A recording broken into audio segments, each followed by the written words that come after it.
Hello team, you join me once again at Hamburg Airport, where I am, as you'd expect, here to take a flight to somewhere, because I've got a special mission. Cabin crew doors for arrival, thank you. So I'm here in sunny Gatwick, because me and the fair lady ManCam have organised ourselves a little holiday in 2 weeks, except this organisational mastermind hasn't left enough time to renew his passport. So I've had to fly back to Blighty, then take a bus, after which I have to rent a car, which I've now got to drive all the way to Peterborough so I can go to the passport office here, and for a king's ransom in gold I can pick myself up a nice shiny new passport. So that was a rather costly cock-up, and to be honest, just the occupational hazard of being a Brit living abroad. But unless you've been living under a rock, you'll know that there's a far larger hazard for Brits living abroad looming heavy on the horizon, and that is the possibility of a no-deal Brexit. But with that in mind, I thought, as a tenuous link to this little bureaucratical escapade, why don't we have a little chat about what a no-deal Brexit will actually mean for Brits living in the EU. So get yourself comfy, grab yourself a brew, we'll have a little chat about it after the intro, shall we?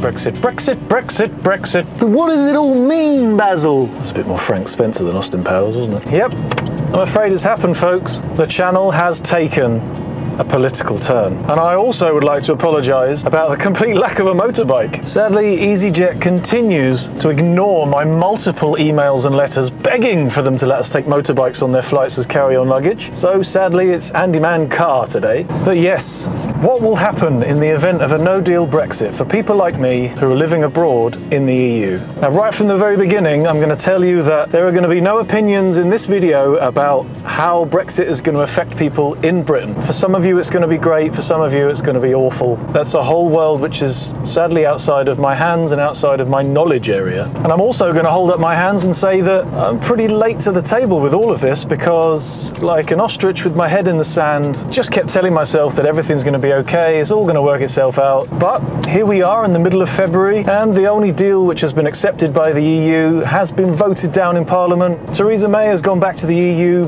bowl in hand, Oliver style, begging for more, and they've told her to sod off. And so here we are, a month and a half away from the deadline, and still the only thing looming heavier on the horizon than Brexit itself are the humongous question marks hovering over the whole thing about what it's going to mean, what the effects are going to be, how far-reaching those effects are going to be. So in my very specific case, what are those effects going to be? In fact, before I go any further, why don't I give you the specifics of my case, just in case you've tuned into this video outside of all the other videos, in which case, thanks very much for coming along. Normally I'm on a motorbike, normally things are a bit more cheerful, normally things are a little bit less political. I am a British citizen and I live in Germany. I've got a British passport, no dual citizenship. I've lived in Germany for 5 years and I've been working there the entire time, and I'm also self-employed. And in ways that I never thought possible, a no-deal Brexit has very grave consequences for my situation.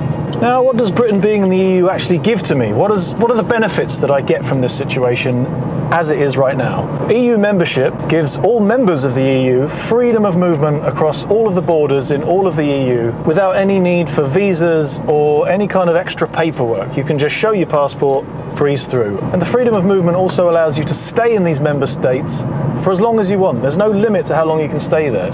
In comparison, for example, if I were to go to a non-EU country, say the United States of America, I would only be allowed to stay there for 90 days before I'd have to leave or apply for some kind of a visa. Even further to this freedom of movement, the real big thing that I stand to lose is the right to work. I don't have to apply for a work permit, I don't have to prove my eligibility to work there. So what this ultimately means is, when I very foolishly fell in love with a German girl, and this is the reason why I live in Germany, I was able to very easily move to Germany and start working. I was integrated into the social security system, into the tax system, and all of this in Germany, which is a notoriously complicated country as far as paperwork is concerned. Now, to put things into context, if there were to be some kind of a deal for Brexit, this would automatically bring into effect a what's it in English? Übergangsphase, kind of like a crossover period, during which all the rights of being in the EU would still be in effect. So I would still have the right to live there, I'd still have the right to work there. But with a no-deal Brexit,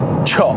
All of the rights of being an EU member state disappear overnight. So instantly, I lose my right to be in Germany without applying for some kind of a tourist visa. But worse than that, I completely lose my right to work in the country that I now live in. But shock tactics and drama aside, obviously that is not the end of it. There are people working and living in Germany who aren't from countries that are member states, yet they've managed to make lives there and make the place their home. So this isn't the end of the world. But what is now on the cards in order for me to continue what I would now call normal life? The obvious solution would be for me to apply for German citizenship, except for one horrendous, glaring problem. In order to apply for German citizenship, you have to have lived and worked in the country for 8 years. With me being at 5 years, I'm 3 years short. So what next? What's behind door number 2? Well, I can apply for an Aufenthaltstitel or an Aufenthaltsgenehmigung. What this basically is a right to stay, a right to work in Germany. For most people who have an ordinary job working for an employer, this is much easier because just the fact that you have this job and you can prove that you've been working at the place, you've been making regular pension contributions, and the fact that your employer will vouch for you, this makes the application process far smoother.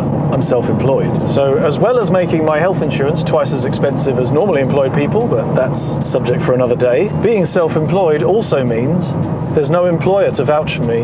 There's no regular pension contributions. Everything is a bit up in the air. That doesn't mean it's impossible. But from what I've managed to find out, and obviously this is all in contractual legal jargon, but in Germany, so it's like a foreign language within a foreign language, it is possible to apply for this Aufenthaltstitel. But one massive problem is there's an earnings limit, an earnings lower limit, and you have to earn over this amount before you can be considered for a work permit. Sadly, this limit, I think it was about 40,000 euros. 40,000 euros? Lucky bastard! What I wouldn't give to him, 40,000 euros. For those of you who've been watching the channel, this will obviously come as no surprise to you that 40,000 euros a year is a little bit out of the question because I am a professional musician. So that means, ultimately, that's option number 2, gone, because I don't meet all the criteria in order to be accepted for it. And I can kind of understand why Germany would do that. They don't want people coming to the country who would be a financial burden on the economy of Germany. Which means, of course, being a poor, hand-me-down clothes-wearing, second-hand baked bean-eating musician, I don't really fit that criteria. So what does this mean? What do I do? My fate is in the hands of our government, which seems to be a very, very unsafe place to have your fate resting right now. And my future is very, very uncertain. I mean, yeah, obviously I understand the perspective of it all. I'm not an asylum seeker, I'm not going to be thrown back into a country that's going to cause me physical harm, and I understand that the people that are in those kind of situations are far, far worse off than me. But still, life as I know it, in one way or another, is going to change very drastically. It really probably sounds like I'm over-dramatising this, but this stuff is keeping me awake at night, and it's been ramping up and getting steadily worse as the clock ticks closer to this deadline, without any kind of a resolution in sight. So what's the next option? What's behind door number 3? Well, luckily, I'm in the very, very luxurious position, and I honestly do think that, because I'm a bit of an old romantic, that I have found someone with whom I want to share the rest of my life. That means one way for me to ensure that I can stay in Germany is to get married to a German citizen. And I can imagine there's lots of international couples right now having rather uncomfortable and tense discussions about this very subject. This is something that me and the good lady ManCam have discussed. We're up for the idea of getting married. But where's the romance? I hear you cry. Well, in fact, I think it is quite romantic. I think it's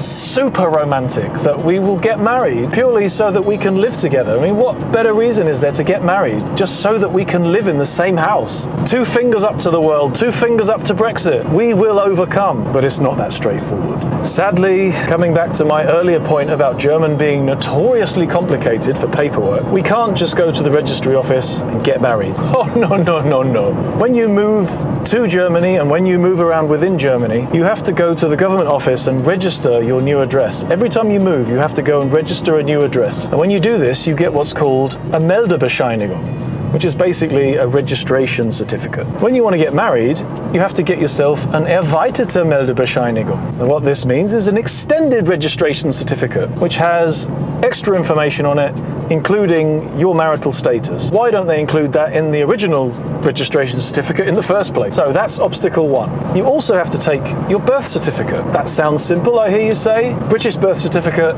it has to be translated by a registered and approved translator before the registry office would accept it. It's a monumental faff.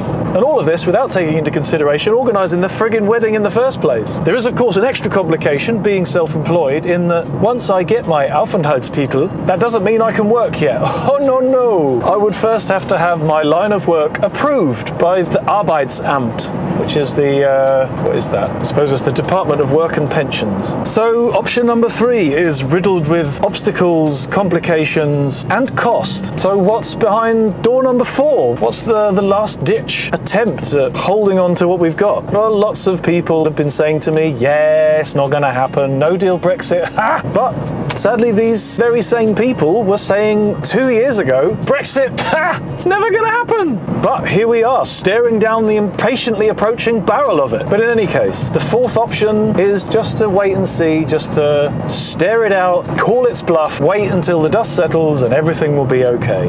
Well, this is a very feasible option. The problem is that a lot of the things that I can apply for are only open to EU citizens. The paperwork gets exponentially more complicated when you're not an EU citizen. And that reminds me, I've had to trade in my British driving license for a German one, because to do it right now as an EU citizen, you literally just have to go into the office and say, hi there, here's my driving license, I'd like to trade it in for a German one please, and they give you a German driving license, because having an EU license means you've already satisfied all of the criteria, and as such you're entitled to a German driving license. As soon as the UK is no longer in the EU, I would have to have an eye test, a first aid course which would be approved and certified by the German version of the DVLA. I would also potentially have to have some lessons, because in Germany there's a minimum allowable amount of driving lessons that you have to have before you can take your test. Now it's possible that of course Germany isn't going to say after Brexit, oh no, you're a third world country now, your license isn't worth anything. They're potentially going to say, yeah, we know that you're not in the EU anymore, but it doesn't mean that your licensing laws have changed, it doesn't mean that the testing regulations have changed. But this is a big unknown, it's a huge question mark. Anyway, back to the question of citizenship, which also reminds me as well, this is another thing that's going to change after Brexit. At the moment, if you're a British citizen living in Germany and you've been there for the prerequisite